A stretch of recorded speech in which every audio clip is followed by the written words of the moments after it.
Yang pertama ada uji normalitas. Ketika kita sudah membuka aplikasi SPSS, yang pertama kita klik pojok kiri bawah untuk memasukkan variabel yang kita akan kita masukkan. Pada kolom nama kita masukkan variabel X dan Y. Lalu pada kolom width saya ganti 10 karena saya menggunakan 10 data. Selanjutnya kolom desimal saya akan kosongkan. Lalu pada kolom pada kolom label saya akan masukkan tabungan pada variabel X dan pendapatan pada variabel Y. Pada kolom measure saya ubah dalam bentuk skala.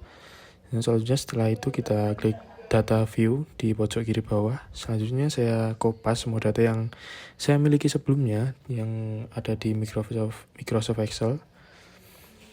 Sebelum kita mencari nilai signifikansi, terlebih dahulu kita akan mencari nilai residual dari kedua variabel ini dengan cara klik Analyze, lalu ke regresi dan pilih linear, dan akan muncul tab regresi. Pertama, masukkan variabel tabungan pada kolom independen dan variabel pendapatan pada kolom dependent. Lalu klik Save dan pada pilihan residual kita pilih Unstandardized, lalu klik Continue, lalu OK. Nah, akan muncul tab outputnya, tapi akan kita minimize terlebih dahulu. Pada data view akan muncul kolom residual di sebelah kanan kedua variabel sebelumnya. Nilai residual ini yang akan kita gunakan mencari nilai signifikansi dengan metode KS atau Kolmogorov-Smirnov. Selanjutnya kita klik Analyze, pilih Non-Parametric Test, lalu Legacy dialog, kemudian pilih Sample Kolmogorov-Smirnov. Setelah muncul tab baru, masukkan variabel Unstandardized residual yang telah kita cari sebelumnya ke test variable list. Selanjutnya pastikan centang normal pada kolom test distribution, lalu klik OK. Nah, akan muncul tabel output yang berjudul One Sample Kolmogorov-Smirnov Test. Kolom ini muncul pada tab yang sebelumnya kita minimize tadi. Selanjutnya kita akan membuka catatan untuk mengetahui dasar pengambilan keputusan. Yang pertama, jika kita nilai signifikansi lebih dari 0,05, maka nilai residual berdistribusi normal. Dan sebaliknya, jika nilai signifikansi kurang dari 0,05, maka nilai residual tidak berdistribusi normal. Selanjutnya kita akan lihat hasil yang kita dapat di tabel. Kita mendapat hasil 0,200 yang berarti lebih dari 0,05, maka dapat dikatakan atau disimpulkan nilai residual dari variabel yang kita gunakan berdistribusi normal. Yang selanjutnya ada analisis data. Selanjutnya saya akan menjelaskan masing-masing tabel regresi.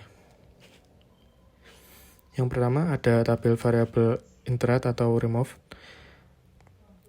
Tabel di atas menjelaskan variabel yang dimasukkan dan metode yang digunakan. Di sini saya menggunakan variabel yang dimasukkan dalam pendapatan dalam bentuk rupiah sebagai variabel dependent, serta metode yang digunakan dalam metode interact. Yang kedua ada metode summary. Dapat disimpulkan terdapat hubungan yang kuat antara dua variabel yaitu pendapatan dan tabungan. Nilai R yaitu 0,981 menunjukkan hubungan yang sangat kuat antara dua variabel. Nilai R square 0 yaitu 0,962 menunjukkan bahwa jumlah uang yang ditabung sangat dipengaruhi oleh pendapatan.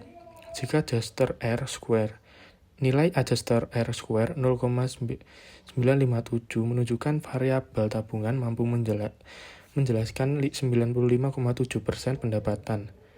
Terakhir, standard error of the estimate yaitu 1034,123 menunjukkan model cukup akurat. Yang ketiga ada tabel ANOVA. Dapat disimpulkan terdapat hubungan yang linier antara jumlah tabungan dengan pendapatan. Nilai F 199,849. Nilai signifikansi 0,01 kurang dari 0,05 ini menunjukkan bahwa hipotesis 0 tidak cocok digunakan. Hal ini berarti koefisien regresi statistik signifikan. Dapat disimpulkan variabel tabungan mampu menjelaskan beberapa pendapatan yang diperoleh per bulan, dan antara dua variabel juga menunjukkan hubungan positif yang berarti semakin rendah jumlah pendapatan, makin rendah pula uang yang bisa ditabung. Yang keempat ada tabel koefisien. Dapat disimpulkan bahwa terdapat hubungan yang linier dan signifikan antara tabungan dan pendapatan. Koefisien regresi sebesar 9,768 menunjukkan ketika pendapatan meningkat Rp100 akan mempengaruhi tabungan sebesar 9,768. Standar koefisiensi sebesar 0,981 menunjukkan bahwa pendapatan sangat berpengaruh terhadap uang yang akan ditabung. Yang terakhir ada tabel residual statistik. Berdasarkan tabel tersebut dapat disimpulkan bahwa nilai minimum residu adalah 1.559,286 dan nilai maksimum residu adalah 1.533,571. Ini menunjukkan nilai residu cukup bervariasi. Sementara nilai standar deviation adalah 974,981 dan nilai N adalah 10. Ini cukup untuk menunjukkan analisis ini cukup akurat walaupun jumlah data yang kita gunakan sedikit. Selanjutnya kita akan menganalisis data korelasi pada kedua variabel yang kita punya sebelumnya. Dengan cara masuk ke analyze, kemudian correlate, kemudian bivariate, akan muncul tab seperti ini. Lalu kita masukkan semua variabel ke tabel kanan, kemudian klik OK.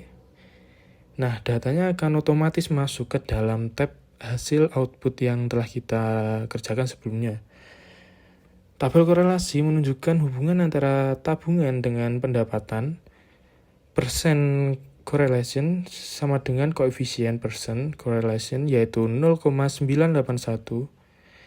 Nilai ini menunjukkan bahwa ada hubungan yang kuat dan positif antara jumlah uang yang ditabung dengan pendapatan yang diperoleh. Lalu pada nilai sig adalah 0,001, nilai ini menunjukkan bahwa hubungan antara tabungan dengan pendapatan signifikan secara statistik pada tingkat 0,001. N sama dengan 10, N sama dengan 10. Nah, dapat disimpulkan bahwa terdapat hubungan yang kuat dan positif antara tabungan dengan pendapatan, di mana ketika pendapatan naik akan sangat berpengaruh pada uang yang akan ditabung.